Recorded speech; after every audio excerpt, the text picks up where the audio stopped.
Folks are coming from far and wide. Known for its southern gospel and country music stars, Nashville is a melting pot of musical superstars. From classic country to gospel, bluegrass, and pop, the sounds of Nashville are diverse. But how did this once industrial Tennessee town become known around the world as Music City? David Cobb said, well, and now from Music City, USA comes the Red Foley Show. It all started as early as the 1700s, when Nashville's earliest settlers celebrated their arrival with the fiddle and bringing music into their newly discovered land. By the late 19th century, that's the late 1800s, Nashville was a stop on the vaudeville circuit. So you'd see just about any kind of entertainment you could imagine. The people touring out of New York, you know, comedians, soloists, groups. As the 1800s continued, the idea of taking music on the road was birthed. Touring was easy here as Nashville was centrally located at the time. And here began the very first world tour by a musical act with the Fisk Jubilee Singers from Nashville's Fisk University. And with the start of radio in the early 1900s, Nashville became a hotspot for new artists. You're a station manager. Yeah. You have a 50,000 watt station. Sounds it's good. Free from interference from other channels. And you're centrally located. Right. Any of your artists can tour to many states Right from here. from Nashville. Yeah.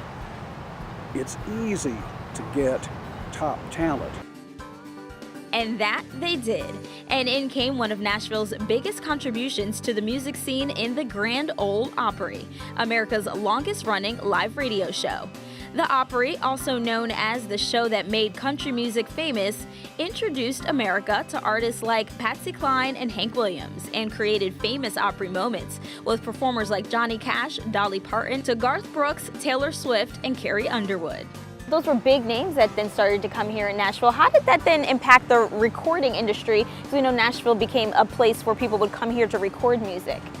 When labels start to record here, success builds on success. And the first monster hit ever to come out of Nashville was not done by a country artist. And people would probably be surprised to hear that. It was recorded by Francis Craig and his orchestra.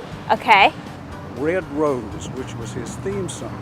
And that sells 2 million records in 1947. That's a big deal.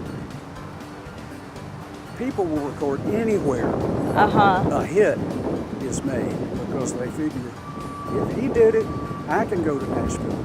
And that idea caught on, so much so that in this area just south of downtown Nashville, you'll find Music Row. Populated with its first recording studio in the late 1950s, major record labels like RCA and Capitol Records followed suit. The area today is lined for blocks with record labels, recording studios, and publishing houses, and is considered the heart of Nashville's entertainment industry. A famous tour stop along the way is RCA's Studio B, where Elvis Presley recorded more than 150 of his hit songs. How great thou art. And Nashville isn't called Music City for nothing. Music is everywhere here. From nightlife to big business, it's a part of the Nashville culture.